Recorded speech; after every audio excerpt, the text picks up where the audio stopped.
Hi everyone, welcome to Border Tanks with Stewie JP. I'm Stewie, you're not. This is just a quick video going through the features of update 9.21 which popped on the Asia server yesterday morning. This will be coming out on Wednesday. Of course, Tuesday morning it popped on the Asia and the Australian server, and of course lots of changes.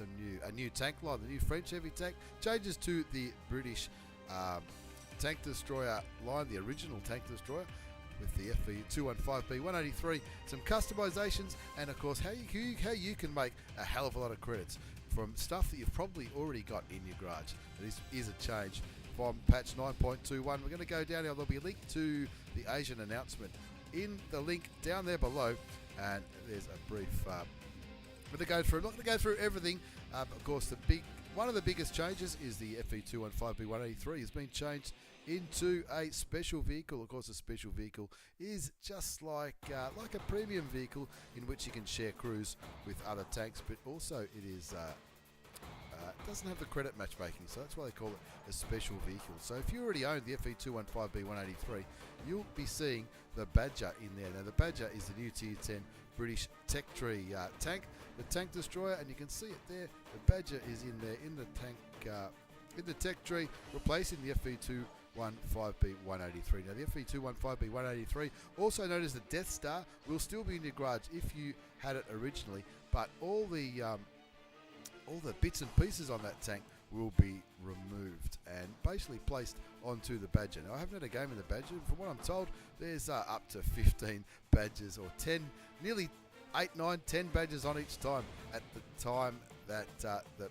patch has popped. And of course that's what happens with any new vehicle. It happened with the FOC 155 when that turned into the FOC B. It happened with the Super Conqueror, of course, and I'm sure it'll happen next time. Now the main differences, well, there's a lot of differences. This is not going to be a tank review. The main differences is I think it's pretty slow. The gun is a little bit different. It's 7 rate of fire of 7. Now that's probably without equipment or anything like that. 272 penetration with standard rounds, 480 alpha damage gun with the 123mm, 320 penetration with premium rounds, which is APCR, and of course the HESH rounds, which are not premium, 130 penetration, 620 alpha damage. And that might appeal to people, especially people who might have enjoyed the Death Star with those big derpy shells. Now you can see, if you look at the left hand side of the screen, all of the crew members have had their crew skills reset, which is what they tend to do because it's a different tank. You might want to choose some different crew skills. But one thing that is concerning, all my crew used to have brothers in arms. A radio operator has been added, and of course that radio operator can start training, but if I start training brothers in arms, I won't do it because he hasn't got enough. Let's see, the brothers in arms is at 0%. So for me to get the most out of this crew member, that has to be at 100%. Otherwise, all the other crews won't have brothers in arms. Of course, that's just a thing. Maybe you can use some free experience, or there are going to be in the holiday ops missions starting on the 22nd, where you can get some female crew members. And of course, female crew members generally start off with Sisterhood of Steel, which is the same as Brotherhood in Arms anyway. So that's what I'll probably be looking at doing, getting one of those female crew members to replace this radio operator in the Badger, just so that I'll have a full Brothers in Arms / Sisterhood of Steel crew to start with, as we have a look at the other changes. Now if you go to the website, you can read all about the changes to the British tank destroyer. There's going to be a few other changes as well. Of course, the French heavy tanks have been introduced, the second line of French heavy tanks, which are not the auto loaders. If we switch back to the garage very, very briefly, jump into the tech tree, and you can have a look at the French heavy tanks for yourself. You can look in your garage. Of course, I'm still up to the Tier 7, which is not a great change, but the AMX 65T, which I reckon looks pretty groovy, that's the Tier 8. If we close that, the Tier 9 will be a little bit different. Looks a little bit like the Emile, even though the Emile is not a single shot. The Emile's an auto loader, and then of course finally the Tier 10 with that massive turret. That's going to be very interesting to see how they play. So if you like tanks, heavy tanks that aren't auto loaders, and from what I read they do have a little bit of armor, this might be a line that you might want to go down as we have another quick look at that website. That's a bit about the tough Frenchman. That's what they call it. There's a new Grand Battles map.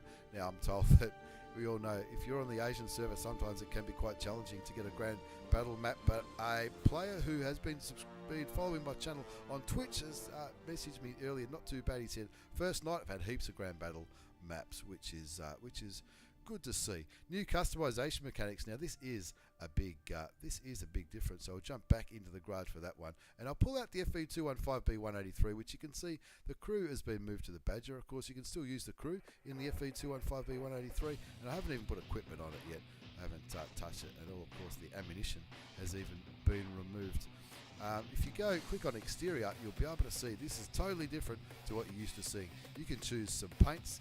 Now there's national paints, and there's also base paints and primers, and non-historical paints. Now the non-historical paints is what a lot of people are talking about, and you can see why.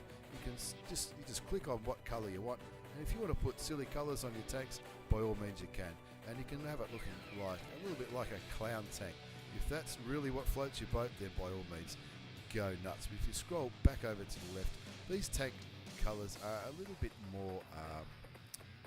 more realistic. And when I was playing around with this just before I started recording the video, going to the pure black, I reckon that looks pretty good. Of course, I'm pretty sure the FE215B has been made into digital. It just looks a little bit better than it used to. I'm not sure if they've done anything different to that. Of course, you can go the traditional way and go back to the normal camouflage, and of course you can the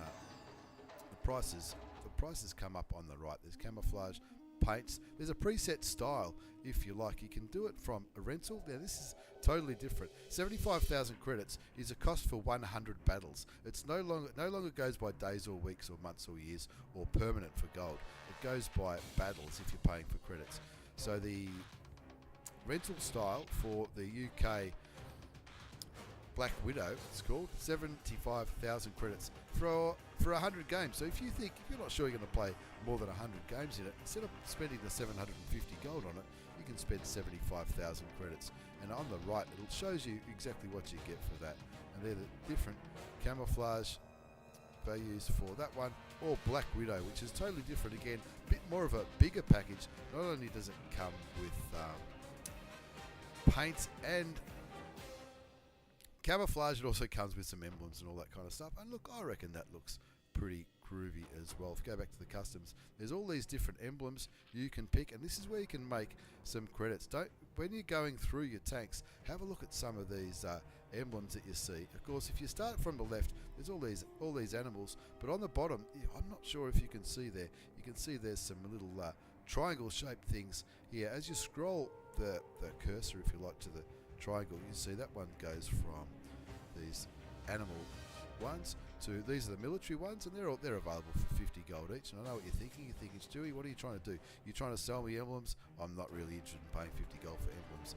When you get to the next one, it's clan ones, and you can see these ones are ones that I've earned through probably from Clan Wars or some kind of mini event. And of course, you can put those on there if that's what floats your boat. You can put them on there, and you can do all that kind of stuff. But if you move over a little bit more, there's the miscellaneous ones. Now, these miscellaneous ones, you've probably got some of these in your garage without realising it. And of course, they're all different for different countries. There's the peace symbol one, which I want to keep them, but I've got 12 of these quadrifoil. That looks like it's from that lucky mission. You can sell them for 10,000 each. So if you just start, it does take a little bit of time, but you can sell them for 10,000 credits. And if you keep rolling forward, there might be more to. If you go to the flags, there's been a lot of missions and a lot of things which reward you heaps and heaps of these flags. So of course you can't sell them for gold, but I've got 24 French flags. I'm not going to need 24 French flag emblems, so I'm going to sell quite a few of them, and you're getting 10,000 a pop for them.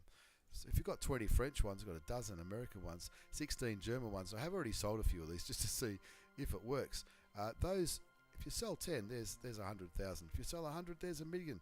That's plenty of credits available to you. Now, as well as credits by selling those emblems, if you go on to, this is a different website, this is a little mini mission that's come out, and this is where it really does pay to check your mission tabs in your garage, because these missions for these ones this is just in the lead up to Christmas. This is the 18th to the 23rd. You get there's some crew experience missions, there's some repair kits. But if you do this one a few times, which is only 6 times, you get another $500,000 credits. And of course, all those credits do add up. So that was a little bit about the customization mechanics. Now there's a pretty comprehensive frequently asked question guide on the website, which I'll link down below, and it's all about why they've done the changes. They are a little bit cheaper now, the customization, the camouflage, but they've also, of course, they've added the paint. And if you want to turn off the paint so you don't see, people are going to be running around in tanks which look like clown tanks. Let's be honest, there's an option in here in the garage. I'll just flick back to my game client yet again. You go up to the top left hand side of the screen, click on settings. Right down the bottom left, you can hide non-historical elements. So if other people are painting their tanks pink and purple, colours that are not historical whatsoever, you can turn that off so that you don't see them. You don't see these people with their silly little things. Of course, inscriptions haven't changed whatsoever. They're all exactly the same. Effects, you can buy some worn paint, which if you're going for the preset style, which I was showing you before, that worn paint comes with it. Paint weathering is another word for it. But if you just want to do it, you can. I don't think that's going to come up because I've already got it selected on the tank. But just different ways you can customize your tanks if that's what floats your boat. If you want to spend a bit of time using these, that don't cost a great amount. Each color is 20 gold by the looks of it, but of course it might take 3 or 4 different colors to customize that tank. And that this price on the right hand side of the screen is going to change as you do it. You know, and if you really want to make your turret bright blue, then go nuts. So there you go. The some differences, some changes in patch 9.21. Hopefully this helps. Hopefully that helps you save some credits. Don't forget, click up here in the missions part, not too far from where it says battle. Click on the missions in the middle, and these mini missions are running right through the Christmas New Year period. And all you need to do really is do what you normally do. You know, spot some tanks, damage some tanks, kill some tanks, and these credits really do rack up. And before you know it, you'll have quite a few million up your sleeve. As always, thank you very much for watching. Hopefully this will help 1 or 2 of you learn a little bit more about what do you think with Wargaming. Are they going with these replacing tanks such as the FE215B183? That's the third one. We did have the what was the French one? The Foch. The Foch B replaced the Foch 155. The Super Conqueror replaced the FE215B, and now the Badger's replacing the FE215B183. What's going to be next? I'm not too sure, and I don't know if I want all this camo to stay on it, especially with customization just coming in. Maybe it was a good idea to maybe just take it all off and have it up your sleeve, like we had earlier with the emblems over here, like these emblems that we already had up our sleeve in the garage. Maybe you could do that with the camouflage as well. Well, it has got one there, that one. Maybe that one that's for the 215B183. Anyway, thank you very much for watching. Hopefully this guide will help you with some of the changes in World of Tanks with patch 9.21. And hopefully you and I are going to see some more grand battle modes as well. Once again, thanks for watching, everyone. Take care and see you all next time.